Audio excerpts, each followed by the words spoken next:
Hi guys, it's Carol and Toby. Molly's under the couch. Um, how are you? I'm okay. I'm doing pretty good. I wanted to make this video for you because I am just so passionate about 72-hour kits. A week or two ago I made the video about what's in my 72-hour kit, and I suggested you all make one and put what you know would be important to you to have for 3 days after some kind of disaster to get you through. I just can't tell you how important it is. I've had mine for 20 years. I've never had to use it. But it's right here in my coat closet on the other side of this wall at the end of the kitchen, living room. My apartment's small. There's only one door. Over there is the front door. Over there is the balcony door. If something were to happen in my home and I had to get out, I would have to pass that closet unless I was sitting right here. I could grab my 72-hour kits for me and the dogs and get out the front door or get out on the balcony and jump. But anyway, I wish everyone had one and had one close to their exit. I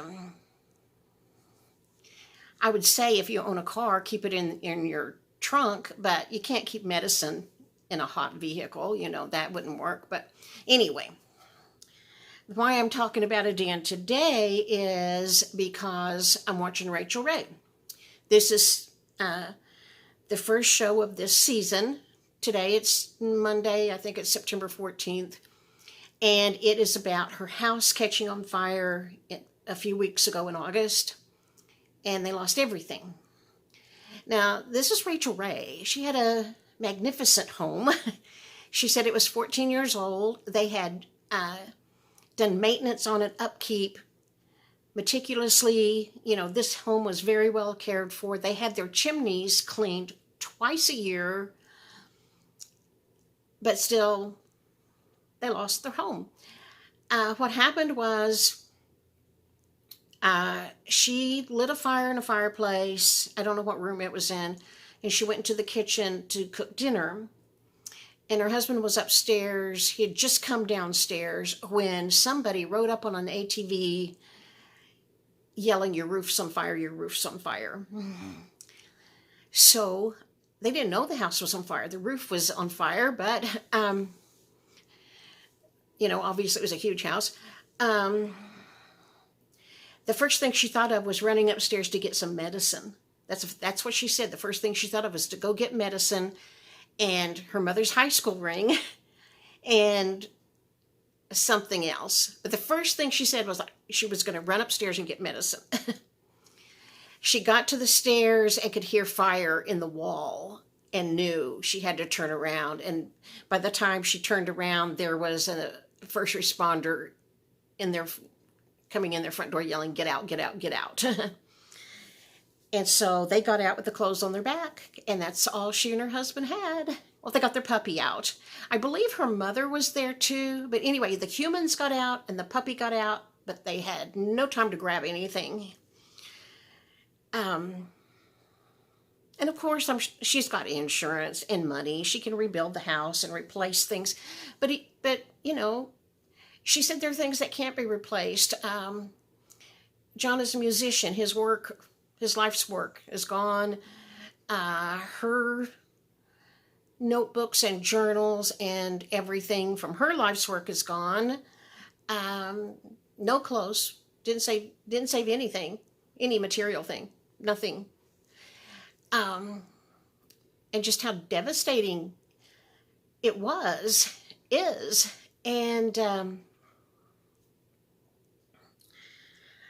I thought, if she had a 72-hour kit by the front door, at least they'd have medicine.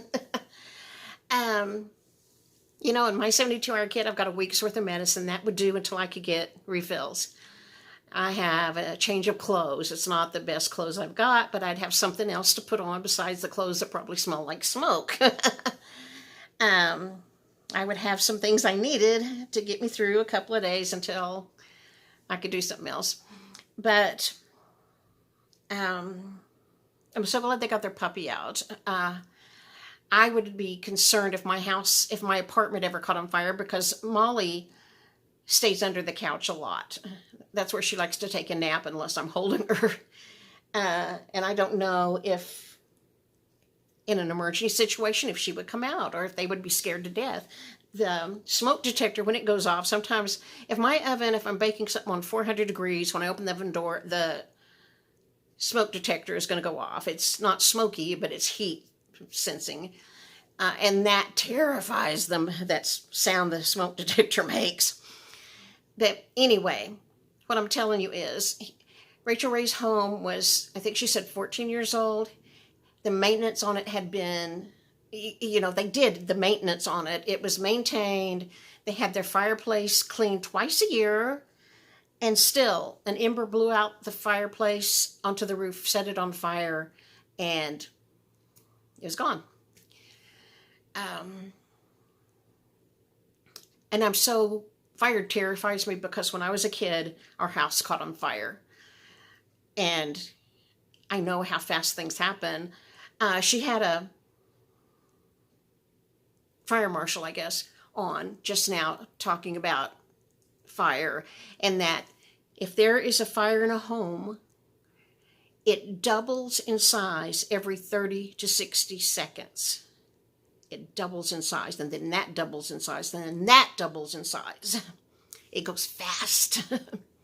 So you don't have time to run find anything. You don't have time to save anything. So that's why I'm so passionate about it. When I was a kid, my dad was terribly mentally ill. He had gotten out of a mental hospital and had leased a gas station to run to make money. And he had been painting at that service station with white enamel paint, got it on his clothes, and so he brought a container of gasoline home, put his clothes in the bathtub, and poured the gasoline over them to soak out the enamel. I don't know if that works or not. Don't try it at home. But we lived in this little cracker box of a house, not Cracker Barrel, a little bitty house, 2 bedrooms and 1 bathroom. The bathroom was the width of the tub, so that'd be 5 feet, and it was probably a 5 by 5 foot square. The door, you open the door and you look directly at the tub. There was a sink, a toilet, then the tub, and right across from the toilet, maybe 2 feet, was a gas water heater. It wasn't any kind of cabinet or anything, just sitting in the floor right there. And what had happened, we had eaten lunch. I had gone outside. My mom went to the bathroom, sat on the toilet, the pilot light lit in that water tank. The bathroom was full of gas fumes, and poof, it exploded, blew my mother off the toilet into the hall. Must have blew the door open, because she would have had the door shut. She was burned horribly bad. She should have died, but she didn't. But I am terrified of fire. And I don't remember losing everything. We didn't lose everything. I remember when the clothing and stuff were washed, they just disintegrated, but we had that same furniture for a long time. It smelled like smoke, and some of it had scorch marks on it, but we didn't lose everything. The volunteer fire department got there very quickly. But I remember this nurse and her husband were driving by, saw the fire and stopped. And my mom had gotten outside, and I remember she was ripping her shirt off because she was on fire. And I was so embarrassed because she was taking her clothes off. I was a kid. And that nurse and her husband took us to the emergency room at our little hospital. There wasn't a doctor on duty. They had to call somebody. And until he came, the nurses weren't going to do anything. I don't know why. But I remember my mom's, her arms, both arms were burned down to her fingertips, her legs, her feet, her face. And I remember she was holding her hands like this in the emergency room, and this golden brown yellowish liquid just flowing out of her skin. And she had on tennis shoes like kids, and the rubber had melted into her flesh. And the nurses weren't going to take her shoes off until a doctor got there. I was with her. She asked me to take, I was like 11 maybe. She asked me to take her shoes off because it was hurt so bad. And it had melted into her flesh. And when I pulled her shoe off, flesh came with it. It was a horrible, traumatic experience for me and my mother, the whole thing. But anyway, that's why I'm scared to death of fire. And that's why I want everybody to have a 72-hour kit in case anything ever happened. I mean, Rachel Ray never dreamed her house would burn to the ground, that she would lose absolutely everything. You just never know. You never know. So I'm going to go now. I will talk to you tomorrow. I'll bring my pozole recipe. See you tomorrow. Go make you a 72-hour kit. I'm going to add this on. See that thing up there? That is a water thingy that will spray water if the sensors go off that there's a fire in my apartment. We have them in every room. That's one reason I will never leave this apartment complex. Hang on. I am a weird person. I have all kinds of phobias and fears and things. Because our water heater exploded, ignited the fumes actually, I'm scared to death of water heaters. Well, in my apartment's all electric. My water heater is electric, so it's not going to have a pilot light to come on like that. But it's in the hall between the dining room. It goes dining room, bathroom, my bedroom. And the water heater's in a closet between the dining room and the bathroom. Most of the time, I can't sleep in my bedroom. I sleep in the living room because I'm scared to death of that water heater. And my caseworker at the clinic, she's so sweet. She talked to me about it and she said, I told her we have those things, I don't know what they're called. We have smoke detectors, smoke alarms, and we have those things that will squirt water that I just showed you. And my water heater is electric. And she talked to me about it. She said, there's not anything to be afraid of. You can sleep in your bedroom, even though to get out you would have to pass by that water heater. It's not the same. It's not the same. But I have a hard time sleeping in my bedroom because it's the farthest from the front door, from the exit, and the only exits are in the living room. The front door and the door going out on the balcony are the only exits to this apartment, and I feel trapped back there in that bedroom. I've got to get over that. And she's told me it's safe. It's perfectly safe. You would hear, because I'm hearing impaired, I worry that I won't hear a fire. I won't hear anything, but she said, you will hear that alarm, and you have dogs. They will hear that alarm. And it's not going to be the electric water heater, most likely.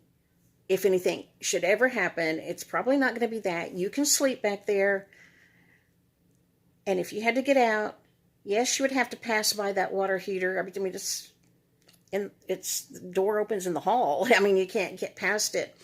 But I have a real phobia, and I have a hard time because that's where, to get out of my bedroom, the only way is to jump out a second floor window or go past that water heater. And I'm just terrified. That's one good thing about moving downstairs. I know I can get out the bedroom window there. Anyway, I'm going to go now. I'm just weird. Talk to you later.